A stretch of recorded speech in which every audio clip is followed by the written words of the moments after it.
Guys, what I'm going to talk about today is a metaphor in which I like to live my life by. It's what I teach each of my clients, each of the people I work with, and the people around me. It's the metaphor of the crabs in the bucket.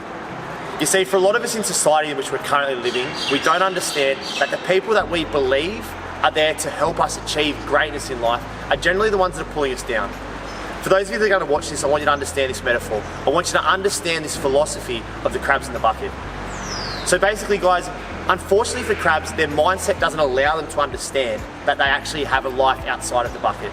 So for a lot of the time, when the crabs are sitting there, if any of you have ever seen a bunch of crabs in a bucket, the crabs will continuously watch each other try to climb to the top of the bucket, and they'll continuously grab the crab that's almost about to get out of the bucket, grab its leg and pull it to the bottom of the bucket. The reason as to why the crabs do this is because they believe that outside of the bucket is not a brighter future, but in fact danger. So what they do is they bring the crab that's getting to the bottom, getting to the top, they bring it back to the bottom of the bucket, constantly pulling it back down, constantly allowing it to stay to the safety of a cluster of the community of crabs at the bottom of this bucket. But guys, what this is a metaphor towards the society in which we currently live.